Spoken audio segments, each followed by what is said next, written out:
in practicing affirmative action and in following the left's identitarian politics, we are caring about race every bit as much as white supremacists care about race. We have to get to a place where skin color is no more interesting to us than eye color or hair color, right? And that may seem a quixotic dream at this point, but it's clearly possible. We want to live in a circumstance where there's real abundance and the abundance has been spread around. We wealthy people and we lucky people should understand the pragmatism of all that, if not just the actual ethics, right? If you can't feel compassion for people who are not as lucky as you are, at least you could feel some, wise sense of self-preservation that you want to pay some kind of ransom to these disparities in luck, right? Because eventually the pitchforks are coming. So yeah, I don't know what the right level of equality is, but I just know we want all boats to continue to rise with each new tide. 50 years from now, if the future is going to be better than the present, we want it to be better for everybody.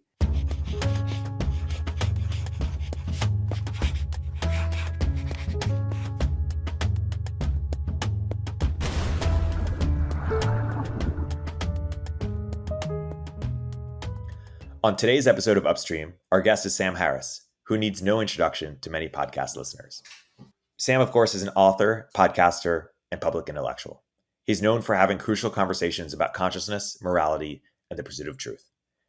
In this episode, we cover Sam's most pressing concerns around populism, Twitter, navigating group disparities, and we also talk about why Sam is hated by the left and the right. Without further ado, here's Sam. Sam, welcome to the podcast. Thanks for joining.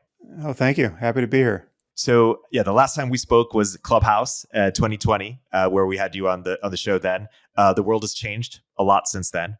And I'm curious how you contextualize your intellectual projects today, the big questions that you're asking. And I'll take a stab at characterizing what they've been up to this point, whereas I see you doing a few different things. One is you're really trying to understand kind of the big fundamental questions of the universe, of the human mind, of ethics and morals. And you're also trying to, you have a self betterment streak, via the meditation, the psychedelics. You're not just trying to understand, you're also trying to live better yourself and also show ways for other people to do that.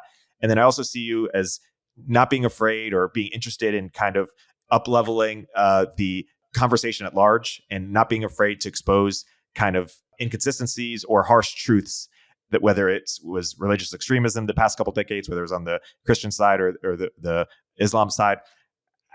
How would you edit my characterization of the big projects that you've undertaken or the through lines of the threads that tie your big projects together? Yeah, well, it's really one central question which has two types of answers. The question is just, what does it mean to live a good life?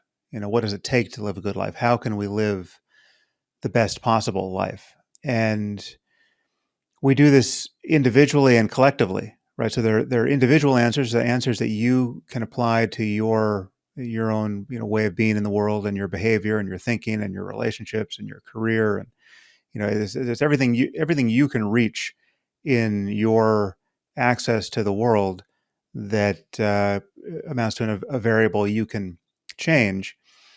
And then there are the things that we can only do together, right? The coordination problems, the cooperation problems that we must solve together, and that no one, no matter how successful and well insulated from the vicissitudes of life, can solve for himself or herself in isolation, right? I mean, it's just so. And that goes to questions of larger questions of systems and incentives and how you build a good society and why societies fail, and is there a version of democracy that's truly healthy and stable, and is capitalism the best way to organize an economy? And so these are much bigger questions that we all get to vote on in some sense, if only voting by our neglect of these questions, but we can't solve these, we can't answer them in isolation. So I continue to be impressed at how counterintuitive some of the answers are in both domains, and how certain forms of happiness and well-being really are totally divorceable from what's happening in the world, and other forms just simply are not, and we just have to be kind of clear-eyed as we move through our lives, both separately and together, and try to navigate here. I view it all in the end. I view it as a personal and collective navigation problem. Because this is where you bring in questions of ethics and morality, and ultimately politics and law. The question we each have to ask, moment by moment, of ourselves and of others with whom we're living in cooperation, however fraught, is what do we do next? Right? What do we do right now? What do we do next week? What do we do next year in light of what we know or think we know about the nature of the world? And what are the even more granular questions or topics you're really wrestling with right now, mid 2023, in terms of what to do next or where we're going? Like, what are the areas you're really trying to make sense of or evolve your thinking on? Or Anyone who's listened to my podcast knows I've been whinging about this for quite some time, but I've been quite worried for now years about a pervasive misinformation problem, disinformation problem online, and especially on social media. And I think AI is only going to compound that in the near term. Whether it helps us solve it ultimately is an open question. Really, I mean, it probably preceded Trump, but with the election of Trump in 2016, I began to feel that our politics is so broken, and it's so broken on the basis of our respective siloing into echo chambers online, that we really are struggling now, and generally failing to have a fact-based discussion about anything of significance across party lines, right? So we just can't converge on solutions, because we can't converge on even a basic statement about the nature of the problem, and we've become mutually incomprehensible to one another. I mean, you look at what other people are paying attention to who are outside of your bubble, and the things that they're most animated by, and the life choices they seem to be making, and the changes they seem to be urging on society, and they look increasingly deranged. I mean, it's like we're galaxies that are redshifted and are speeding away from one another faster and faster, and we've built a kind of digital multiverse for ourselves, where we're not in the same space, cognitively, and therefore emotionally, on so many questions. And so if we can't talk about facts, if we fundamentally can't talk about facts, then we can't decide whether an election was run legally and well, or whether it was just a total fraud, and we've just witnessed the end of our democracy, right? We can't uh, decide whether there's a global pandemic, what its origins are, how big it is, how we should respond to it, and we're left with this kind of piecemeal response to changes as they're imposed on us, and it just becomes one long emergency that we can't respond to well. So I'm very worried about the information tools we've built, the style of conversation we're having and failing to have with one another. As you probably know, I got off Twitter some months ago, and so personally, that was it was only a big decision in retrospect. Like in the moment of making it, I really gave it only like 5 seconds thought. I reached some kind of tipping point in myself. I mean, I had obviously been thinking about it in the background for a while, but at a certain point, it was just like, okay, this is now about as simple as taking my hand off a hot stove, right? This is just what is obviously degrading my quality of life in almost every respect. Why do this another second longer? And so I just yanked it. But in retrospect, it was it was such an enormous change in my life, day to day, hour by hour, I mean, even minute by minute, given how I was using the platform. And I really don't count myself among the most addicted, pathological users of Twitter. I think I only tweeted on average once a day. And what that meant in practice was me tweeting like 3 times one day, and then, and having not tweeting anything for several days, right? So I was not, an Elon Musk like character on Twitter, or anything like it. But when I look back on it, it was one of the worst things I did with my time and attention over the last decade. Almost everything that is bad that has happened to me professionally and personally in the last decade was the result of what I was doing on Twitter, right? And what I was seeing on Twitter that I felt that I needed to respond to, because it was being signal boosted in that context. And I'm perfectly happy to imagine that my experience on Twitter was by no means standard, right? I'm touching hot button issues and I'm getting lots of pushback, and I'm seeing the worst in many people. And many of these issues I'm touching are explicitly political, and I don't align with the left or the right. So I'm getting pain from both the left and the right. So it's not the standard use case, perhaps, but I see many, many people whose lives are recognizably deranged by Twitter, and they seem to think it's a professional necessity or a personal point of integrity that they stay on the platform and just bang it out every day with faceless strangers who don't wish them well. Scott Alexander from Slate Star Codex had a post a few years ago called Mistake Theory versus Conflict Theory, where he says that mistake theorists are people for whom they believe that if they just had the right information or the same information, they would come to terms. And so the quest for a mistake theorist is, how do you up-level the conversation, the tone of the conversation, so that people can. Tim Urban's new book is along these lines. And a mistake theorist believes in classical liberalism and free speech and marketplace of ideas, et cetera. Whereas a conflict theorist says, hey, actually, there's some fundamental conflicts in society that can't be resolved. And the more you talk about them, the more you amplify those conflicts. And so we have to kind of create clever myths to distract people from that conflict, or not bring up that conflict in the first place. And I still take you as a more on the mistake theorist side. You've been a big proponent of the marketplace of ideas or free speech, but perhaps you wrote a book about how one should never should rarely ever lie. We can get away with a lot more not lying or truth telling than we think we can. And I still believe you to somewhat believe that, or mostly believe that, all that stuff, but maybe perhaps a bit tempered by the last decade of social media. Would you edit anything to that characterization? Well, yeah, no, I definitely would say I'm a mistake theorist mostly, to take that framing, but I acknowledge that there are people who are not really willing to play that game, right? So the people who are almost by definition outside the conversation, given their dogmatic attachments and just their style of approaching any issue. They're bad faith actors who are not actually trying to reason on the basis of better arguments and better evidence. They're just trying to win, and they're just so yeah. So you need the table stakes for mistake theory to be true is to have good faith actors who are actually open to dialogue, not just pretending to be open to dialogue. Right? And so when you recognize that you're not in that situation and can't fight your way toward that situation from where you're currently standing with the people you're trying to communicate with, well, then you have to adopt the other theory.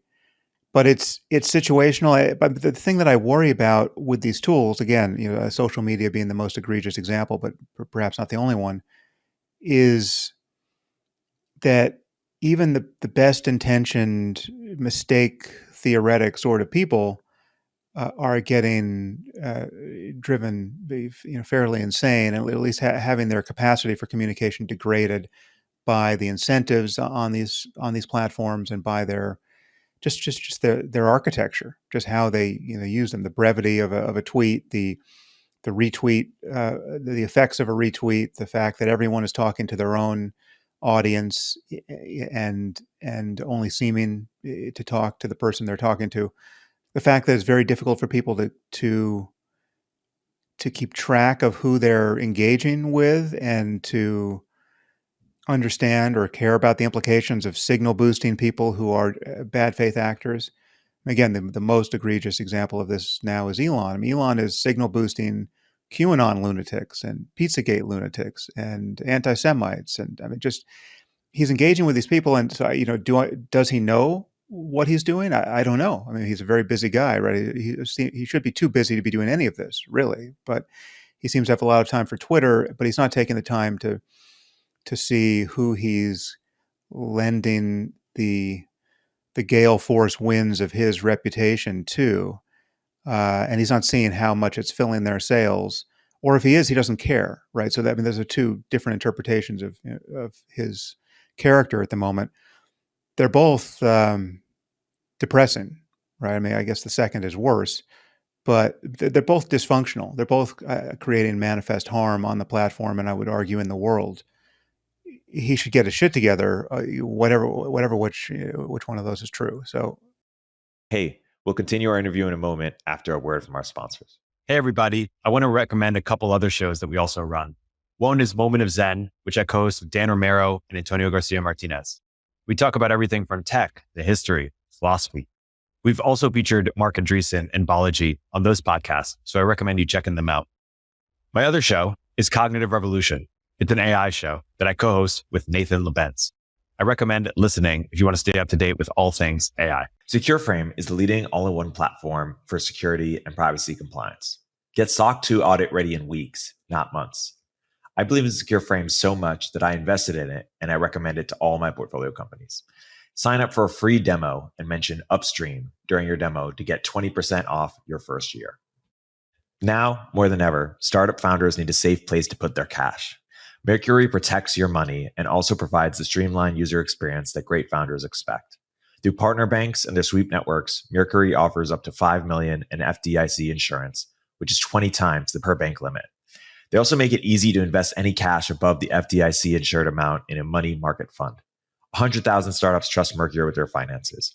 I've been a happy Mercury customer and have found their team incredibly helpful and responsive. They even got an important wire out of purgatory on Christmas Eve. After all, your Christmas is my opportunity. Visit Mercury.com to get started. Mercury is a financial technology company, not a bank. Banking services provided by Choice Financial Group and Evolve Bank and Trust, members FDIC. MarketerHire is one of my favorite resources for growing startups looking to hire marketers. Hiring is hard, and the time it takes from founders can be better leveraged elsewhere. MarketerHire pre-vets top-notch marketers across a dozen roles. Whether you need help with growth marketing, SEO, lifecycle, content, or any other aspect of growth marketing strategy. It's free to use, and you only pay if you end up hiring someone. If you want to hire a great marketer the easy way, MarketerHire is offering Upstream listeners a $1,000 credit for first-time customers. Go to marketerhire.com/upstream and use code upstream to get your $1,000 credit. It's not just improving the signal of bad actors; it's spreading their lies, it's spreading their conspiracy theories. It's lending his reputation to fairly crazy and divisive ideas, right? So that's just not good. And in the clearness of consideration, he wouldn't want to be doing that, right? Let's just give him that benefit of the doubt that he doesn't want to spend, he doesn't want to share divisive conspiracy theories. He doesn't want to get people harassed out in the real world. He doesn't want people to get doxxed and get inundated with death threats and but that is the effect of how he's tweeting.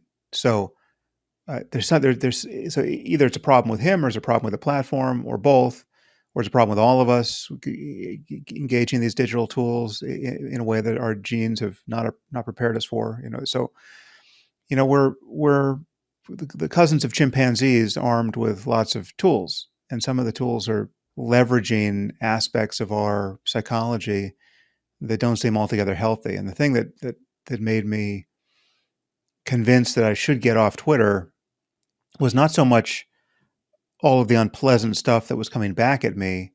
It was my near certainty that seeing all that unpleasant stuff was distorting my picture of other human beings. But human beings were appearing worse to me than I think in fact they are, and yet I couldn't correct for the distortion by merely just conceptually understanding that as a fact, right? Like I knew I've met this person, I've had dinner with this person.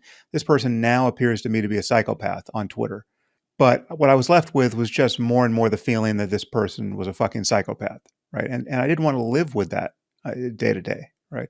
And it's not just one person. It's lots of people and obviously lots of strangers. And there's just not that many psychopaths in the world. And yet, my own life was becoming a kind of bug light for psychopaths or seeming psychopaths because of what I was seeing on Twitter. Continuing to set the table here, my take is that you're critiqued by the left because you disagree with some of the core tenets of increasing part of the left, which is you believe in free speech, you believe in free markets, you believe in merit to some degree at least, and you also I remember June 2020 on the protest around George Floyd. You had a solo episode. You were one of the only people at the time saying this, like, hey, I've looked at the stats and around sort of police brutality or crime, and they're not what the media is making it seem. Like, we need to be more rational here. We need to be more cogent, and that to many leftists is sort of an ideological commitment that they have, which is sort of the oppression on this specific axis. And my take of why you're critiqued by the right is because you look at the abomination that is Trump, at the people around him, at the corruption, the election denial, and you say, hey, like this is not okay. This is absolutely not okay. This is perhaps even existential. I remember in a previous conversation, you, I, and Antonio Garcia Martinez, and I believe Mark Andreessen we were talking about religion, and Antonio was saying, hey, it was some version of like, don't take the beliefs, take religion seriously, but not literally.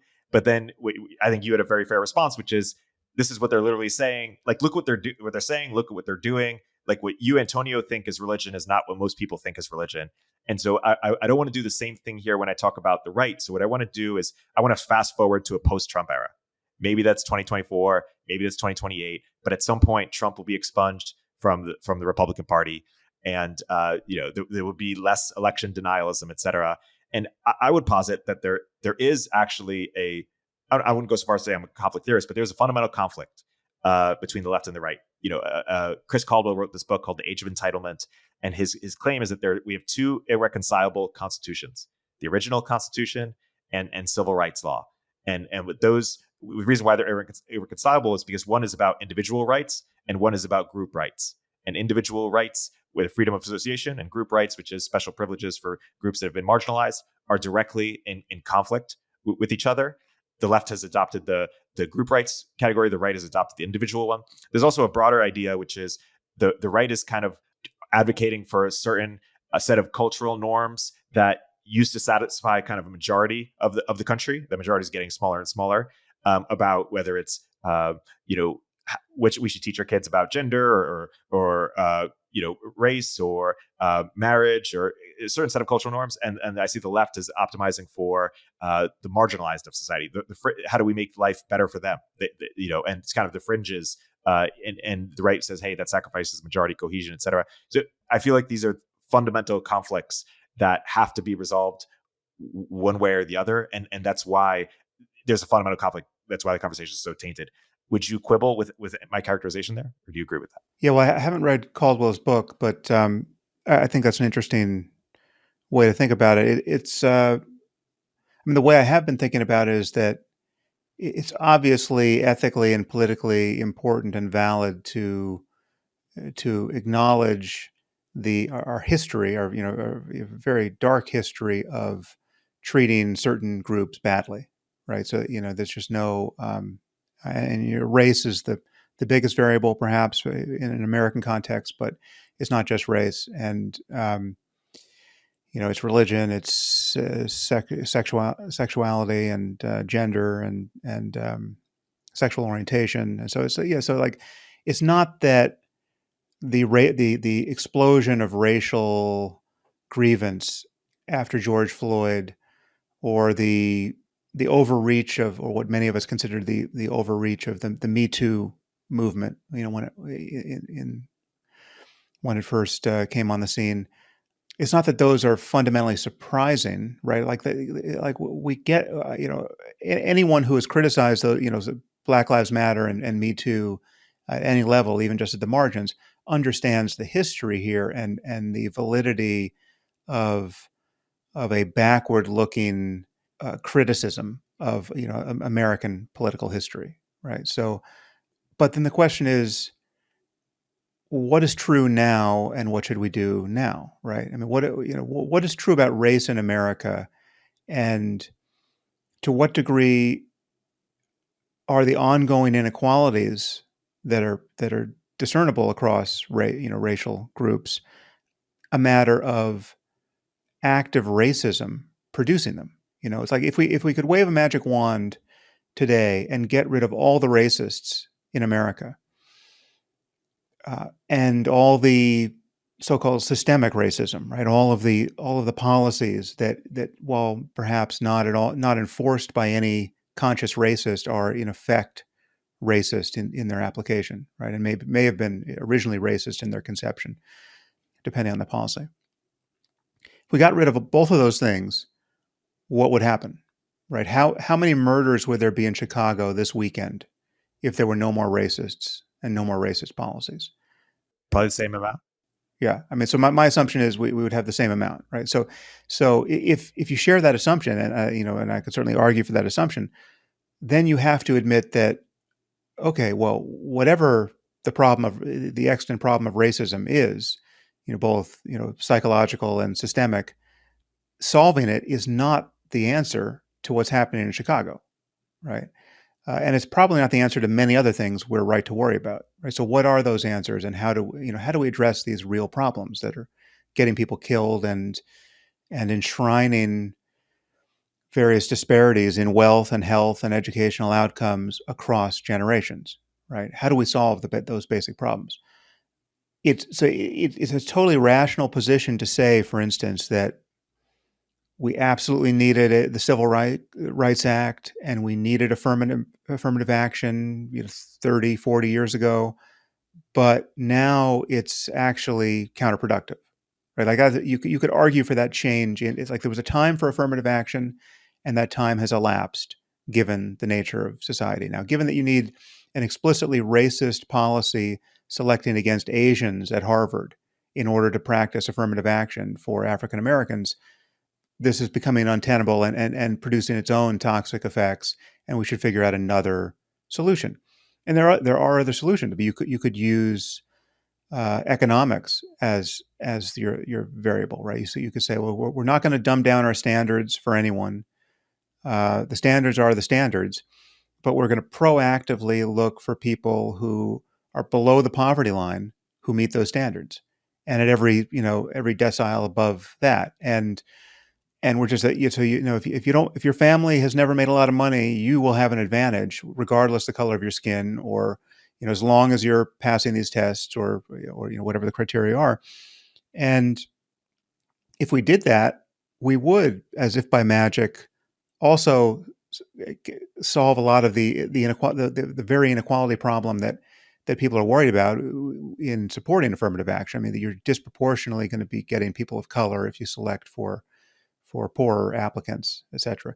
So, but that would be one way of doing it that wouldn't pose the same problems of which I view as just indissoluble, and I mean just on its face unethical, and it'll never become ethical, which is in practicing affirmative action and in following the left's identitarian politics. We are caring about race every bit as much as white supremacists care about race. I mean, the logical response to black and brown identity politics is white identity politics. And white identity politics is the most odious thing we have on the political landscape, right? Why would we want to give any energy to that? But it makes total sense in light of every other identity politics. It's a war of tribes, right? So my view is that we have to get to a place where skin color is no more interesting to us than eye color or hair color, right? And that may seem a quixotic dream at this point, but it's clearly possible. I mean, many of us have accomplished that in our personal lives anyway, right? If you don't care about people's race, skin becomes like hair color, right? And so the question is, how do we get to a world where that is our basic attitude with respect to these sorts of variables? Like, again, no one has thought to ask how many blondes got into Harvard this year, right? And if we found that the number of blondes did not perfectly match the proportion of blondes in the general population, no one would allege that there's been a campaign against blondes, right? And there's this, this sinister animus against blondes that is, we've just now statistically unveiled, right? And who do we fire, right? And what bureaucrats do we hire to make sure this doesn't happen next year, right?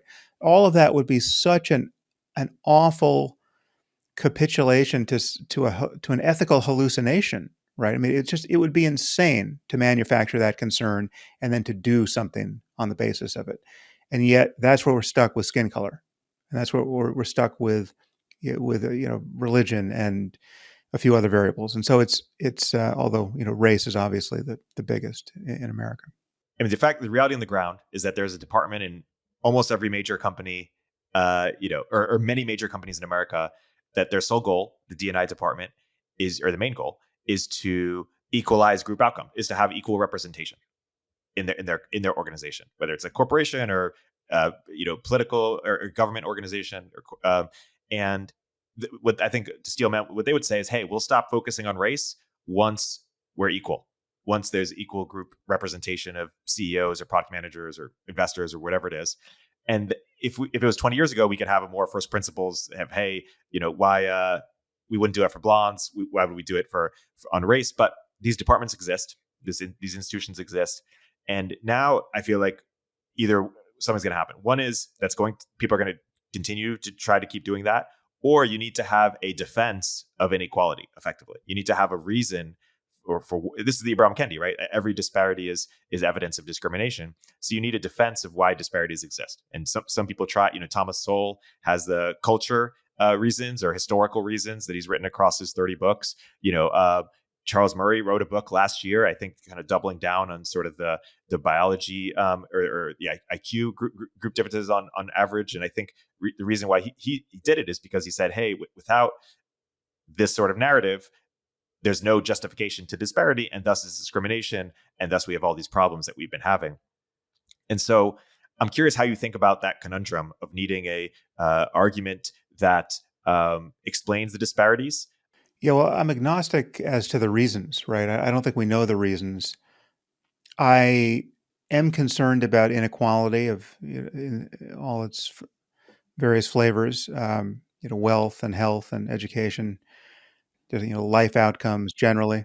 What is the proper amount of equality? Because what is the way of balancing equality and liberty? It could be that perfect equality is not only a fantasy, but not even a good fantasy, right? I mean, maybe we don't want perfect equality, right? Maybe there's an argument to be had that some amount of inequality is actually optimal, right? But there's clearly some amount that's not optimal, right? That you don't want a Gini coefficient that resembles Sao Paulo, Brazil, right? You don't want to, no matter how wealthy and creative you are, and how artfully you've curated your life, you don't want to have to live in a compound ringed with razor wire because there's so much crime on your streets, and you don't want to have to helicopter out of your compound to some safer place so that you can fly over all the chaos and mayhem and misery that is at your doorstep because you've taken absolutely no steps to spread the wealth around,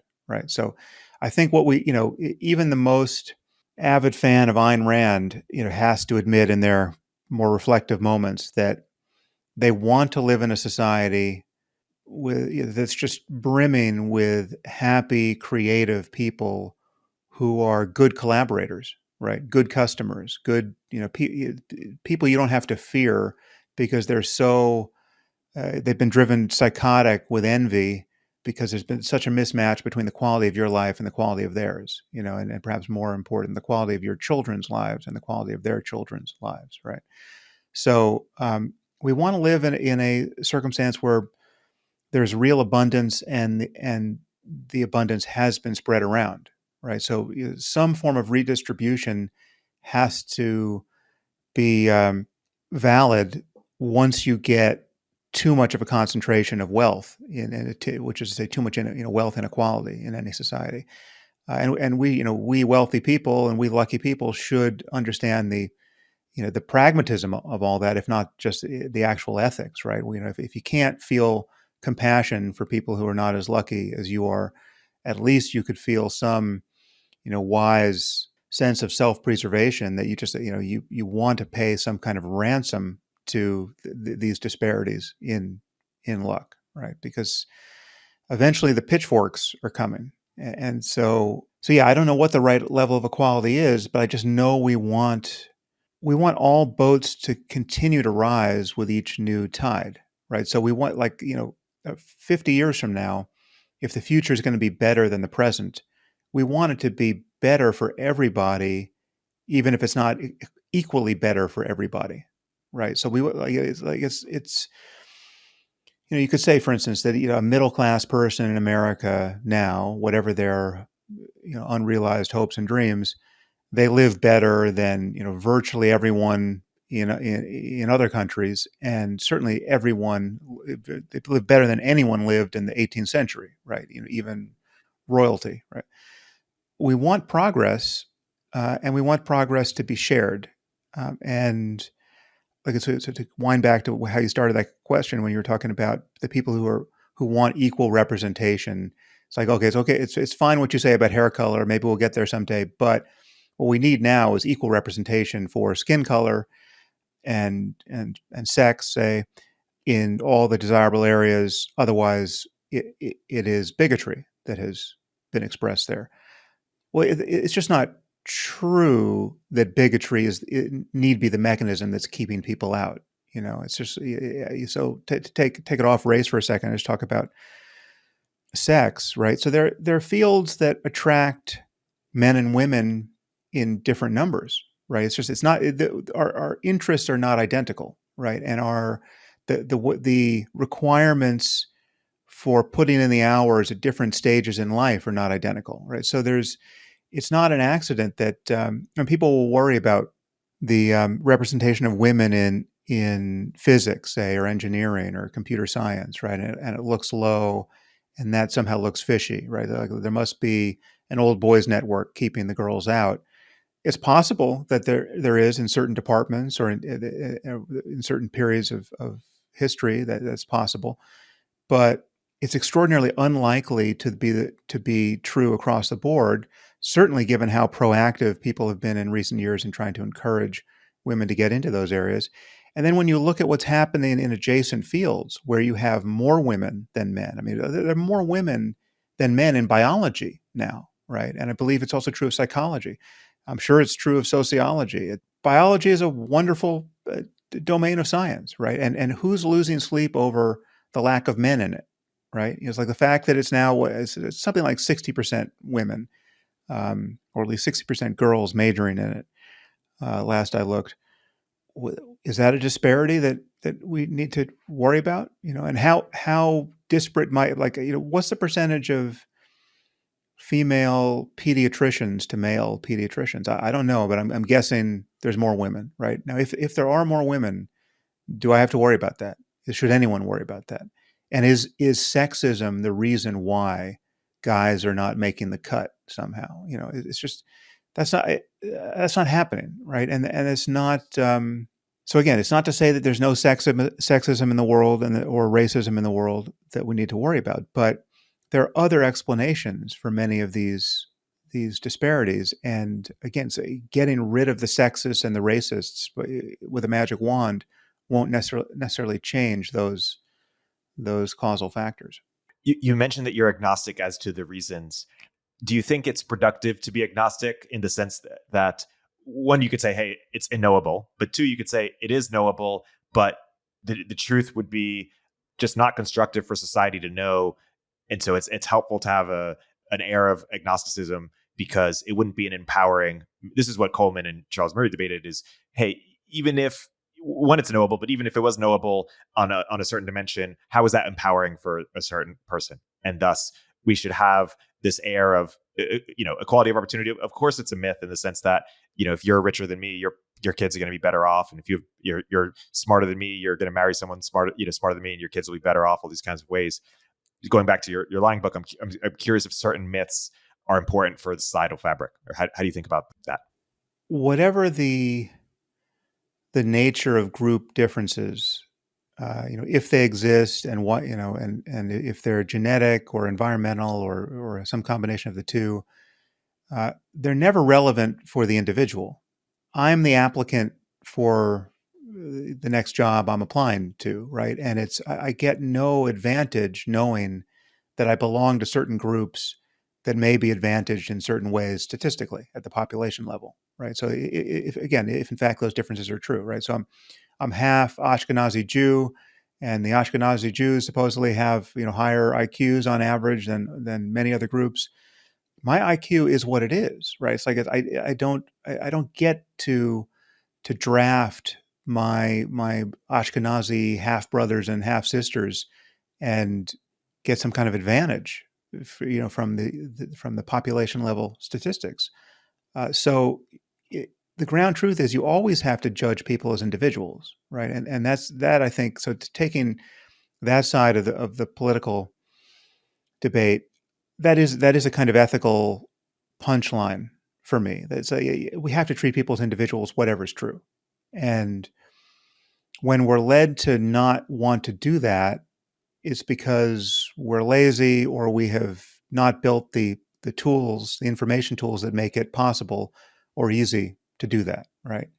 So yeah, we have to treat people as individuals, and this is something I got into hot water with with the world after talking to Charles Murray on this topic.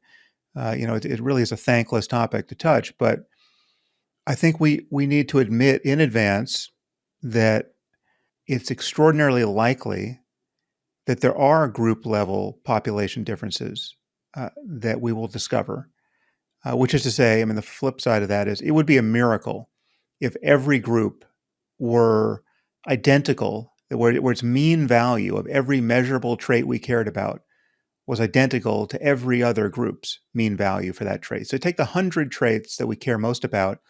Intelligence is just one, right? But you got your propensity to violence, and just anything that's could be socially positive or negative, and personally positive or negative. We could whatever's measurable, and whatever's not measurable now will one day be measurable, presumably, right? So in the fullness of time, we have these 100 things about human beings that we really care about that redound to their advantage or disadvantage in a way that is just undeniable. We start measuring all of these things for every different group. What are the chances we're going to find that from a sample to a population, we just measure the whole population, right? We don't just take 100,000 Irishmen to judge what Irishmen are like. We actually measure every person in Ireland and who has Irish blood, right?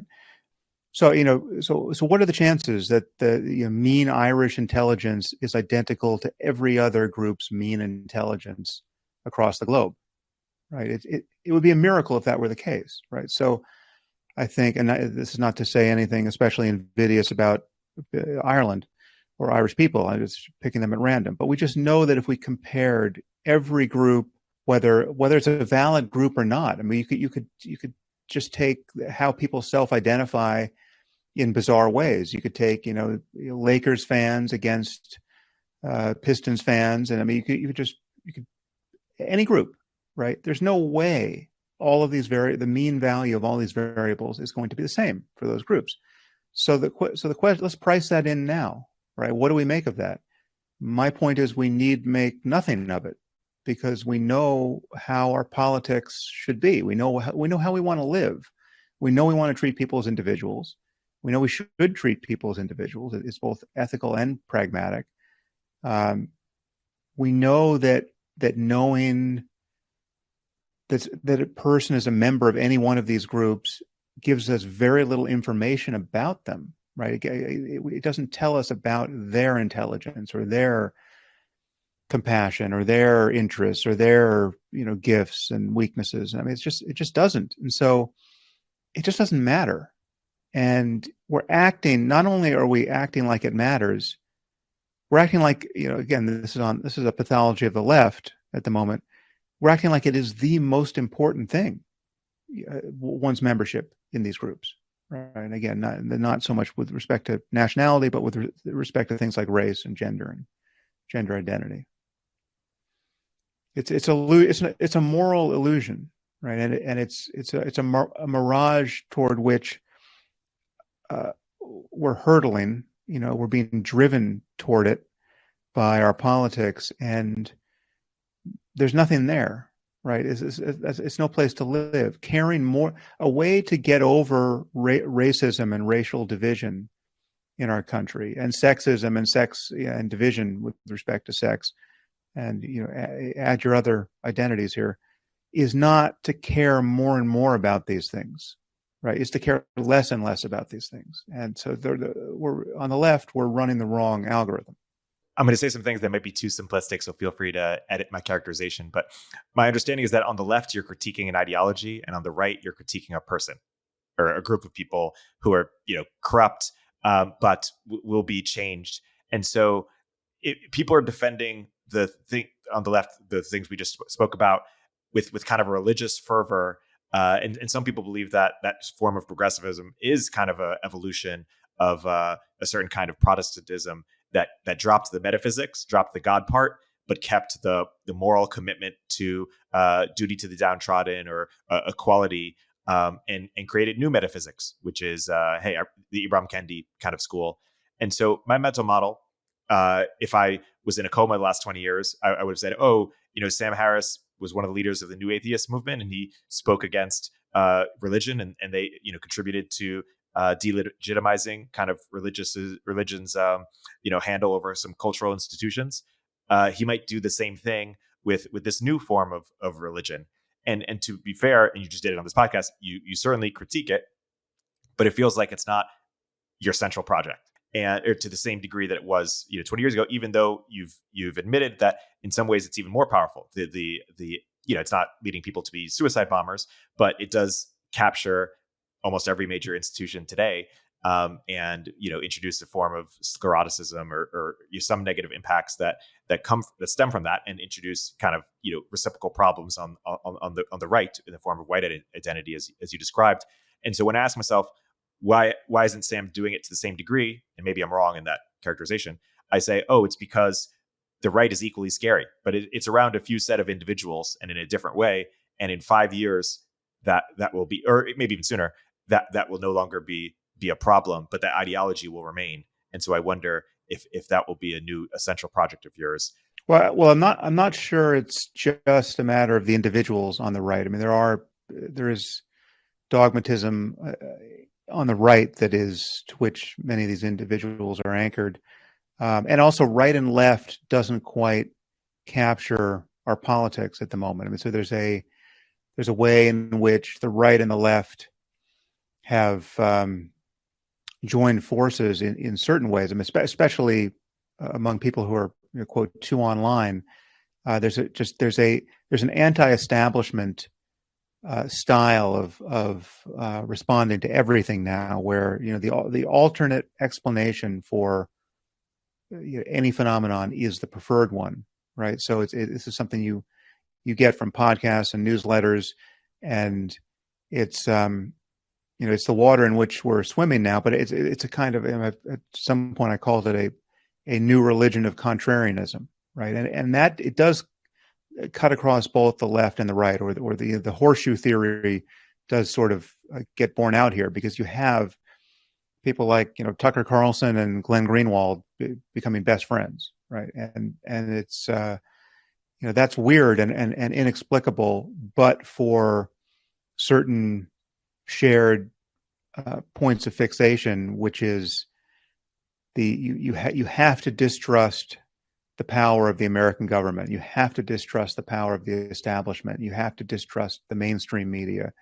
They are lying to you, right? There's an elevation of the they in both these camps, which unifies their vision of the malign and sinister forces that are working behind the scenes to distort everything. And so we get a pandemic, and many millions of people, whether they're on the far right or the far left, begin to worry that every response to this pandemic, from masking to vaccines, is motivated not by equal parts ignorance of what's going on plus a concern to mitigate illness and death, it is rather just the first move in an Orwellian effort to control people,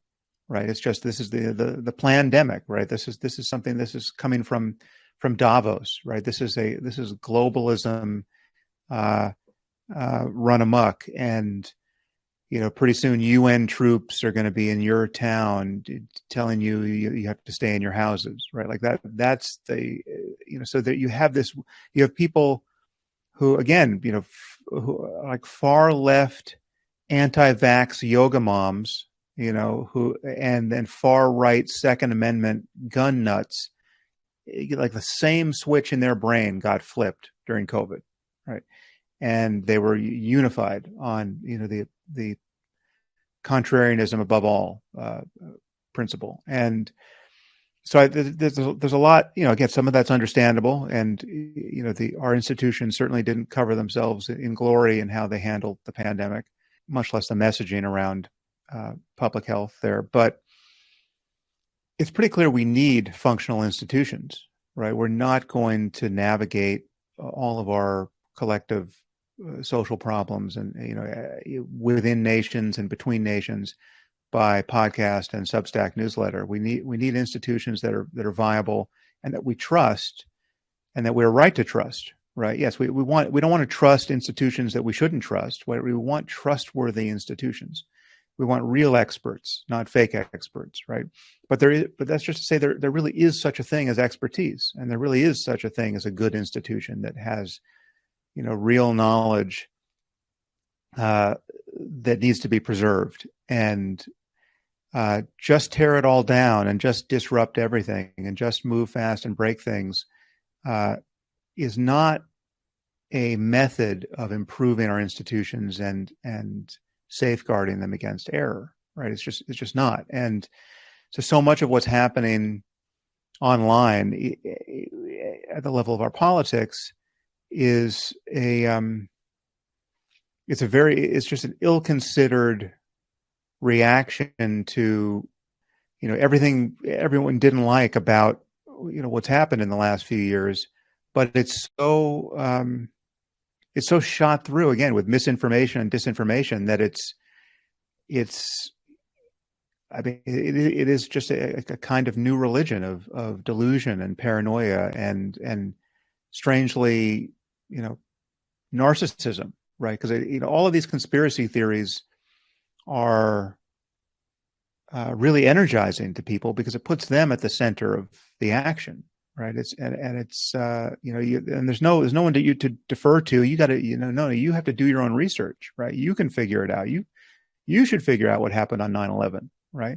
It's not what it seemed, right? It's just Al-Qaeda wasn't involved. This is, do you know the melting point of steel? And when's the last time you read an article about thermite, right? So get down in there and get your hands dirty, right? Now, and when you're done with that, do it with mRNA vaccines too, right? Yeah, exactly. I mean, it's really interesting because in some ways, I don't mean to employ a triggering name here, but on this topic, not on the topics we were talking about before, but you seem closer to like a Matt Iglesias or Ezra Klein type than like a Eric Weinstein type, who maybe you were closer to, sort of mood affiliation wise a few years ago. Do you agree with that characters? Maybe those are the wrong names, but you kind of get what I'm getting at. How do you make sense of that transformation? Or, I mean, there's no love lost between me and Ezra Klein, as you know, and I'm not aware of having interacted with Iglesias, but I feel like there must be some history there that I'm unaware of. What I share with them, I'm taking your account of Iglesias more because I haven't really read him in living memory. But I mean, with Klein, yeah, I think we have more of a default respect for institutions, and if in my case, even when I'm noticing their failures, and I'm feeling something less than respect. What I'm feeling is concern for the failure of institutions, right? Like I know we need institutions. I know we need a government we can trust when the wheels are coming off, right? When we have a pandemic, right? And someone gets on television and says, listen, if you don't stay inside, our whole hospital system is going to fail, right? So you got to stay inside for the next 2 weeks. I know we want a government that is trustworthy in a moment like that, and I know we want a society that trusts the government in a moment like that, right? We don't want delusional people in charge, and we don't want a nation of misinformation-addled hysterics, freaking out at moments like that. And so it is when we declare war on another society, or another society declares war on us, right? Like, or so it is when, in a moment of, like 9/11, where we have this horrific act of terrorism, and we don't know who to bomb, right? We need to trust institutions. So like when the Middle East expert gets on television and says, yeah, well, here's what's going on in Iran right now, and here's what's going on in Iraq, and we want those people to actually know something, right? We can't call bullshit on everyone all the time in all directions and function, right? So, I mean, it seems like it's such an uncontroversial thing to say. I would think everyone would agree, but there are people who are acting as though they effectively disagree with that statement, and that there is no such thing as expertise, and there is no such thing as valid institutional knowledge. And science journals are just like blogs. It's all just monkeys at typewriters. Go fuck yourself, right? That's people are living like that. It seems to be the software people have running on their brains now by the tens of millions in our society. I get how many people got pushed there. I get how it's tempting to declare epistemological and ethical and political bankruptcy on some level. It's just like, oh, I can't. It's just no. They're all assholes. Everyone's in it for themselves. You can't trust anybody. Prosecute Fauci, right? Like, it's just everyone's as bad as everyone else. I mean, maybe Putin's not that bad. Now that I think about it, maybe Putin's just he's better than some of these people. At least he's got a sense of order, right? Right. Go Putin. Like who should win between Ukraine and Russia? Oh, I don't know. I mean, it's like that's where so many people are. Even a fair number of billionaires, who seem inclined to stick both their feet in their mouths on any one of these topics. I'm not in that tribe, right? I think there are grown-ups, and we need the grown-ups in the room at least some of the time. I can't think of a certain name of someone who you'd really respect that is a critic of these institutions. Because I think what they would say, the smartest versions of them would say, yeah, we just need better people, and we do need institutions. We just need better people running these institutions. And these institutions are dysfunctional for a number of different reasons. One of which is maybe they've been selected for loyalty to a certain tribe than actual competency, or whether it's universities, they become a cartel, or for whatever reason, they've just demonstrated over the last few years or decades their incompetence, and we need real change. Just to be clear, I totally agree with that, but the solution to those problems is not to just tear it all down. And the solution, I mean, at a minimum, the solution is to build new institutions. When you maximize contrarianism, and you maximize conspiracy thinking, and you maximize do your own research, you don't get new institutions that are even better than the old ones that became sclerotic and badly incentivized and captured and too woke or too something, right? You just get another podcast. You just get another grift. You just get another. And I say this is, I mean, obviously, I'm a full-time podcaster. I'm not casting aspersions on the podcasting game. I'm just saying it's not enough, right? We need Harvard to be Harvard and not some woke church, right? We need a journal like Science and Nature to still be the best organ of scientific communication, right? And not something that looks like it was written by a DEI admin, right? And that's what we're getting. So all the people who are freaking out about that, I get it, right? I have, whenever I decide to think about it, I freak out too. But it's just, what is the answer? And the answer is not. It's not to give up one's standards, right? It's but the standards one has are implicit in that initial reaction, right? When you see that to take the example that crystallized this for many people in the aftermath of George Floyd, when you had epidemiologists, vilifying protesters on the right for gathering in public, and because it was just this completely irresponsible behavior that was they're unmasked and they're very likely to spread COVID, even though they're outside, and this is just intolerable, and this has to be criticized, and there's no excuse for it. And then when the political moment flipped, and you had all of the Black Lives Matter protests at a much greater scale, and just much greater epidemiological implications, if in fact there were any. It turns out there probably weren't many, but we didn't know that. Yet you have like open letters. I think the one open letter signed by something like 1,000 public health officials and epidemiologists saying that, yeah, this is now justified because racism is even a bigger, public health concern, right? So, and that was so fatuous, and so it's obviously a distortion of scientific thinking and public health information.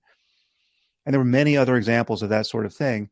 That, yeah, people just went on tilt there. They said, all right, okay, this is a total betrayal of intellectual principles.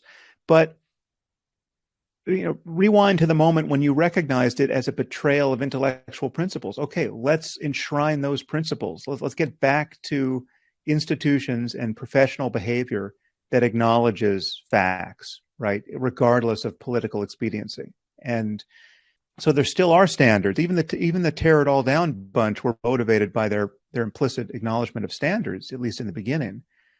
Yeah, I mean, now there's an appetite for, it's like every story is like the, did Epstein kill himself story. Like everything has this sort of tawdry other explanation, like just shine the light into the fourth dimension on this one, because it's possible. And what I'm saying is that's a character trait that many people have that's getting amplified and selected for in the current media environment, and amply rewarded, I'm sure, by audience capture in many channels. And it's a dysfunctional one. I'm not saying no one ever conspires. I'm not saying no conspiracy theories are true. And of course, if you're a conspiracy theorist who always is going down every rabbit hole in defiance of common sense, you will be the first to alight upon the next conspiracy that is valid, right? If it turns out that JFK was assassinated by the CIA and we find that out next week, well, okay, everyone who devoted their lives to that is going to feel vindicated, but they're not going to be vindicated on the 100 other things they devoted their lives to that was just nonsense. So I should recharacterize, you have ideological problems or quibbles with both the left and the right. The left for the kind of group rights at the expense of individual rights, and the right, it's not just you quibble with a few people who are immensely corrupt, but you quibble with populism. This idea, or this, which is the overarching ideology.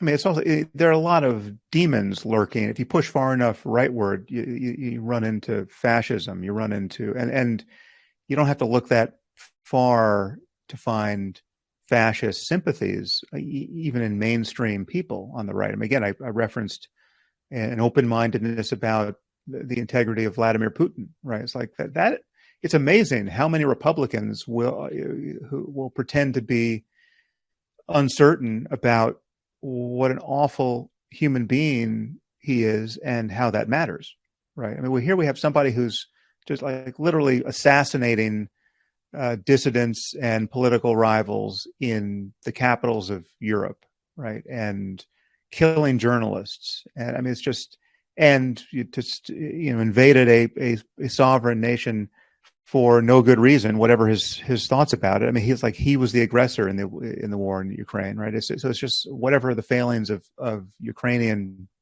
Ukrainian government might be.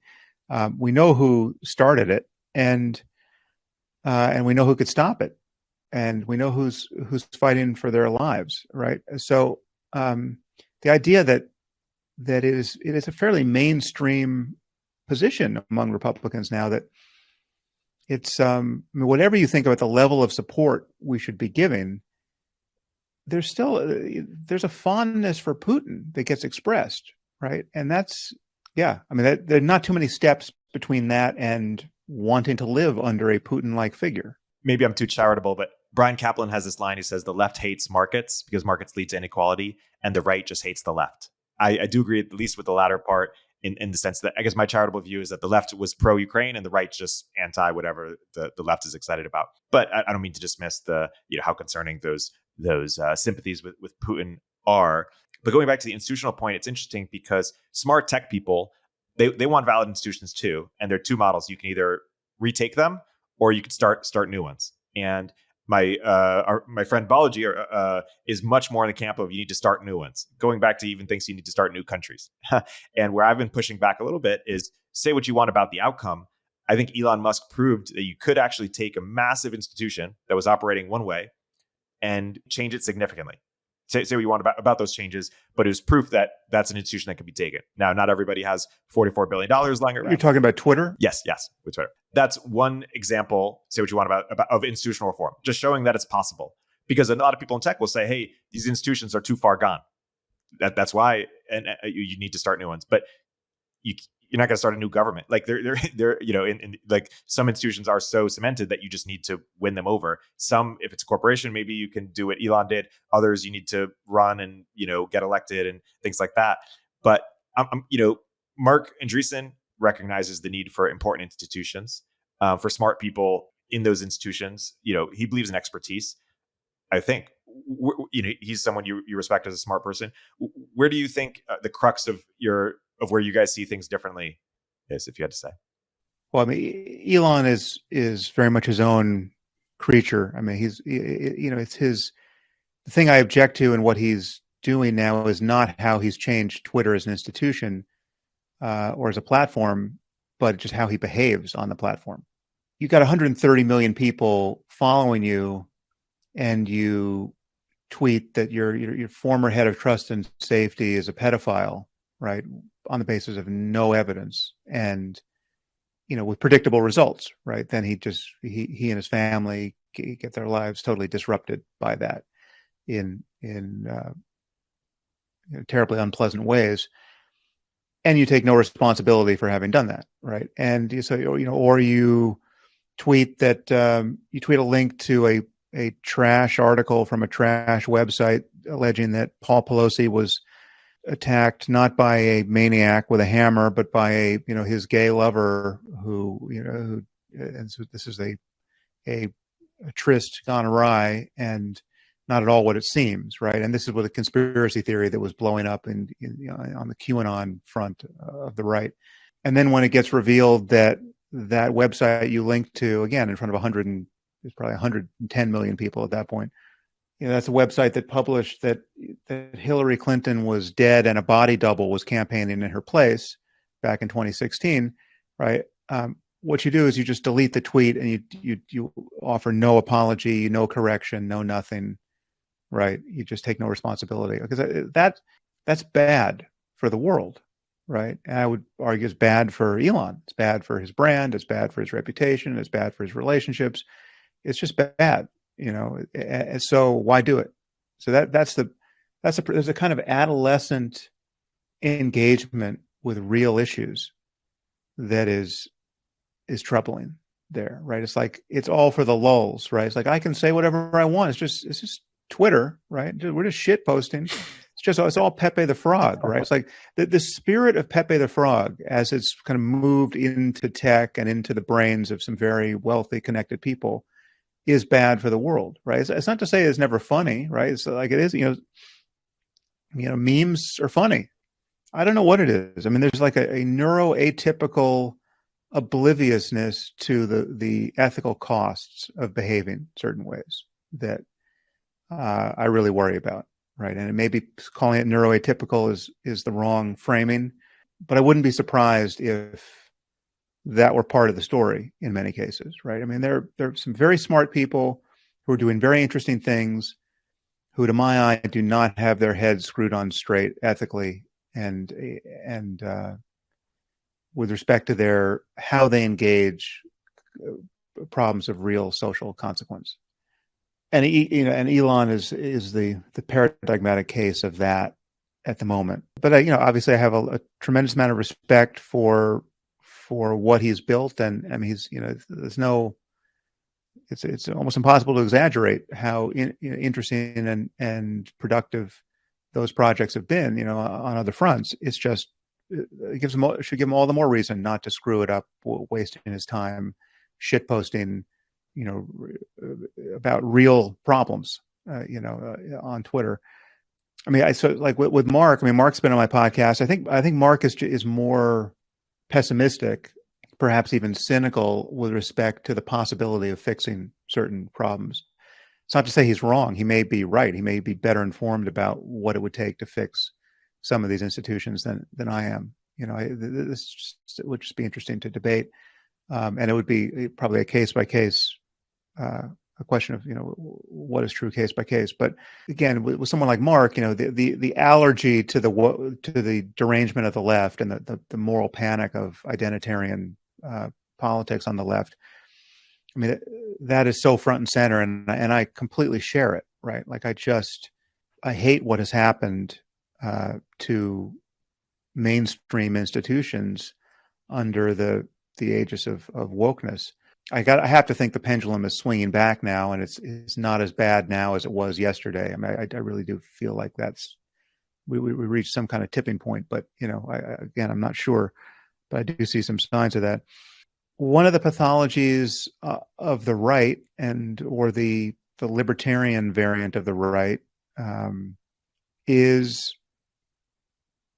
it's a kind of just a lack of compassion for the disparities in luck I spoke about earlier, which lead to inequality in all its forms. Right? It's just that the myth of the self-made man is such colossal bullshit, and it does so much work. It does so much pseudo-ethical work for people right of center. Right? It's a total fiction. No one made themselves. No one picked their parents. No one can account for how they were lucky enough to be born where they were and who they were so that they succeeded. Right? And whatever story they have about being self-made, they're not responsible for their intelligence. Right? The fact that you weren't born with brain damage is pure luck.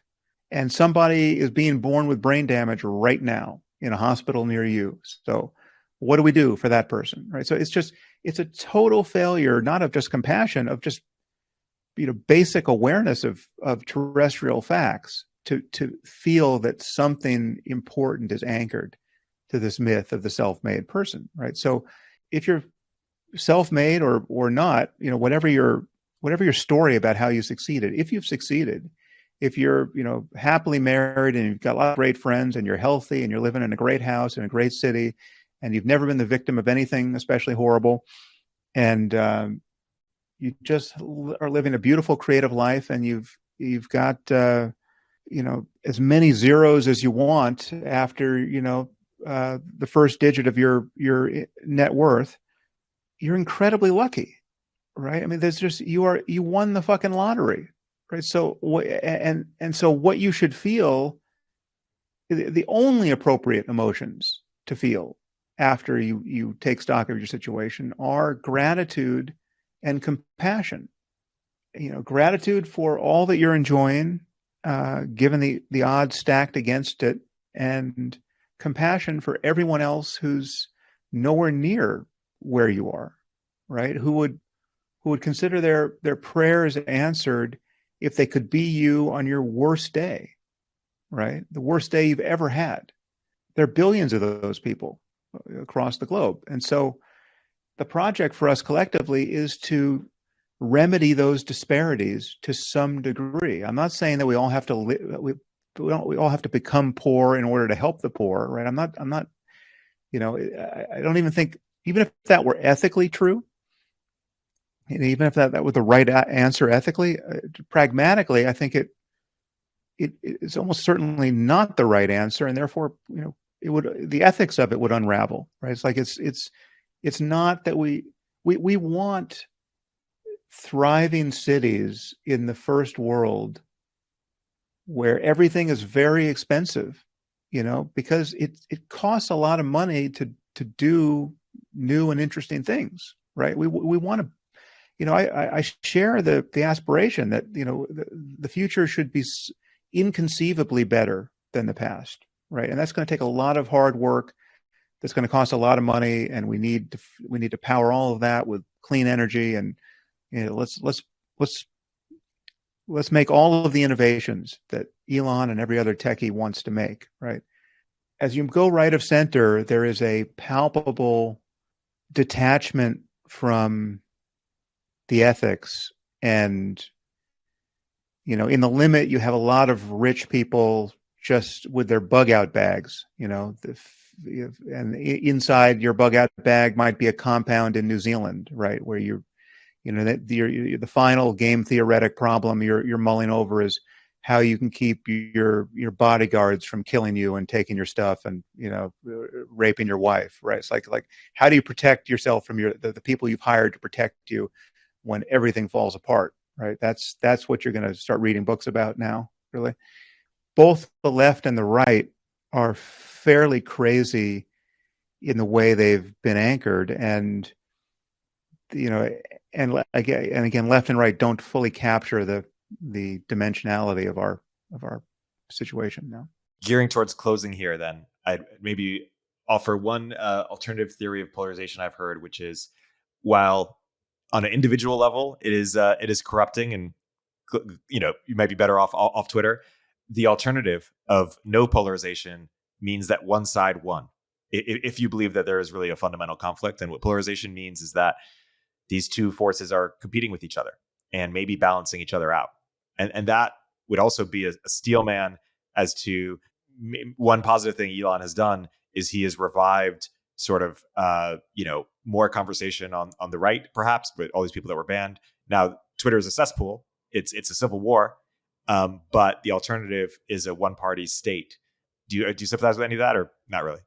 Well, I just don't think that the solution could possibly be a balancing act between two totally dysfunctional political religions, right? It's like we have the Catholics and the Protestants, successfully at a stalemate, right? But both are insane, right? Both believe pure fictions that are divisive, and so it's just I think the solution space is elsewhere, which is we would navigate to it on the basis of some of the principles already discussed, which is to acknowledge the reality of luck, right? To acknowledge the real disparities in our world, but also to acknowledge that we have to treat people as individuals, right? And to acknowledge that so often we're faced with not one clear right answer, but we're faced with trade-offs,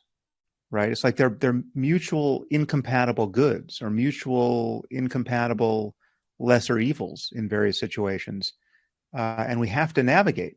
We have to one or the other. They're mutually exclusive. If you're going to make a left turn, you're not making a right turn. And so we just have to be realistic about the situation we're in. Yeah, I feel like we have to find ourselves in a spot where we acknowledge that we're on the same team certainly with respect to the biggest problems, right? So when you take a global pandemic, right? That is, that's the equivalent of, being attacked by, aliens from outer space. Like humanity needs to unite at a moment like that, right? We can't be fighting over PPE and clearly there are global problems that we confront or will one day confront which demand a global solution, a coordinated global solution. And it's pretty clear we do not yet have the political and economic and legal tools to effortlessly accomplish that, right? I mean, we're stuck, and we need to get unstuck in light of those persistent threats. I mean, again, there's going to be another pandemic, and eventually there'll be a pandemic that will be way worse than COVID, right? I mean, I view COVID not as the worst thing that's ever happened, but a dress rehearsal for the worst thing that may ever happen, and it will one day happen. And we screwed up the dress rehearsal. I mean, we really screwed it up, and I'm not even sure we've learned any indelible lessons on the basis of our screw ups. I don't know this. I hope this is not true at the level of the institutions that will, that we have now and that we will have then. But I feel like on some level, we're even less sure about what to do in the face of the next pandemic. I mean, it was so, the response to the response has been so divisive and crazy making that it's, I don't know, it'll be interesting to see how it shakes down. But in any case, we need to solve these coordination problems. And it's not just balancing between maniacs is not going to be the jig we do that accomplishes that. I mean, we need we're preparing for like the pandemic Olympics, right? And we can't just have a bunch of out of shape people who've been preparing for something a completely different event, but in opposite ways. They're not going to coordinate their mutual antagonism to one another in such a way as to get us, through the 100-yard dash in record time or whatever it is. It's just not. We need a different set of tools.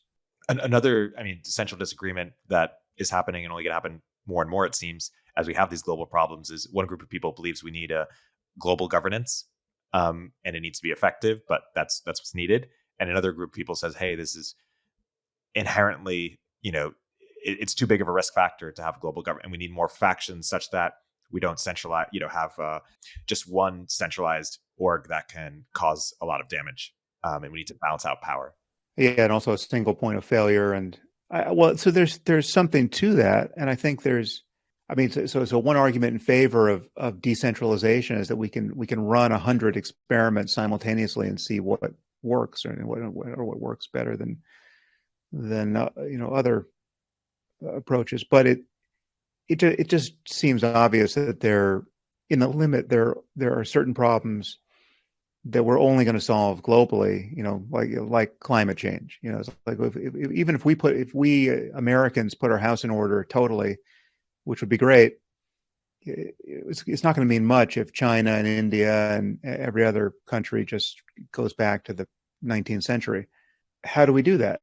Yeah, and I understand the fear of the consolidation of power, because there's so many examples of bad people and bad regimes misusing that power, right? But we need, and it may be that many of the solutions are centralized but not political, right? Maybe it's technological, but again, people are worried about big tech also abusing its power, right, or getting captured by political ideologies. And again, that's a real worry, but it's pretty clear that we need let's take one piece of this. We need a pharmaceutical industry that we can trust, right, globally, right? And we don't have it. We don't have it for name brand pharmaceuticals. We don't have it for generics. We have fake drugs and frank poisons getting, put in pill form. I think it was a Catherine Eban article in Vanity Fair a few years back, and Peter Attia did a podcast with her soon after that, just talking about the fact that something like 40% of our generic drugs aren't what they say they are, right? They're like either have none or only part, none of the molecule advertised, or that molecule, riddled with contaminants, right?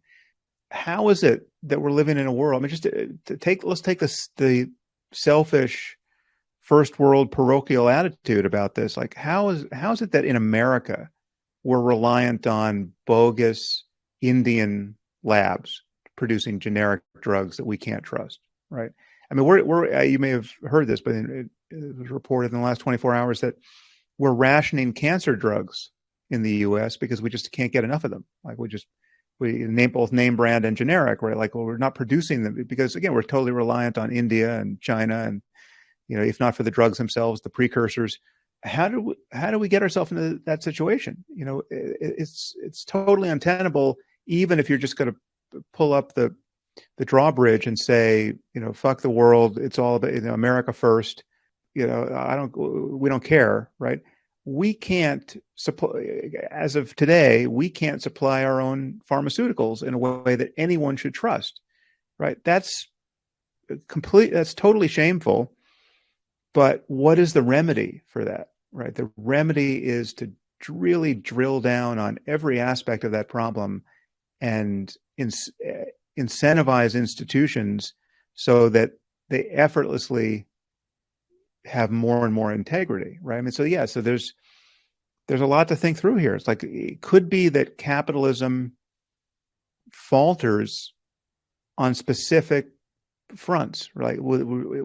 I think medicine is a very likely candidate for this. Like the profit motive in drug design and in the distribution of pharmaceuticals is something that it may be intrinsically corrupting of the whole enterprise, and it may be something that we can never trust, right? I mean, like the fact that you have CEOs of pharmaceutical companies thinking about the bottom line in the same way that CEOs of entertainment companies think about the bottom line, that doesn't map very well onto the human suffering that is the target of all of those molecules, right? It's just like we may, again, I think, capitalism is the only answer we've got to how to run an economy, but there could be exceptions, and this might be one. I mean, maybe 20 years from now, we'll realize, actually, this should just be a line item for the government, and the government should be in the drug design business or at least create a guaranteed market for all these drugs. And it's not a matter, like, we're just going to pour enough money into this that we'll be creating everything and designing everything and innovating in all the ways we want, but nobody's getting rich, and it's just not. They're not going to get they're going to get rich differently. Again, you have to figure out how to attract the talent and how to get someone to decide they don't want to work for Goldman Sachs. They want to work for this good cause. But again, I just think all of these problems have to be solvable without us totally balkanizing into, just basically Alex Jones's universe, right? I mean, that's the thing that I'm most worried about. We're just people have so much time for frank delusion because it's entertaining, because our mainstream organs of information have obviously failed us and been somewhat corrupted by ideologies. So, okay, Fox News is just as good as any other. It's the New York Times, right? It never was the New York Times. It never aspired to be the New York Times, right? And we're not. This is an asymmetric allocation of outrage, right? The people who are outraged over the New York Times are watching Fox News as though it's news, right? The New York Times has only suffered reputational harm by comparison with prior versions of itself and its own self-proclaimed expectations for itself. By the standards of Fox News, the New York Times is perfect and always was and always will be, right? So it's just, you have to calibrate your outrage machine and acknowledge the real differences that still exist, even when everyone is behaving badly.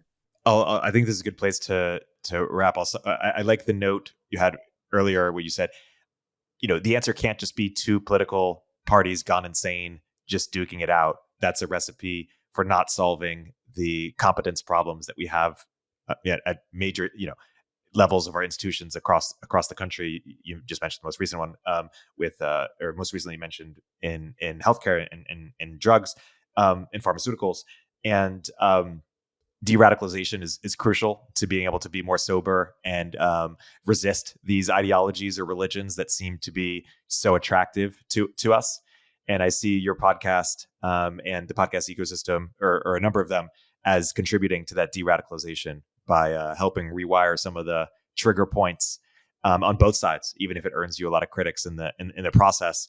And it may not be much, but it's honest work.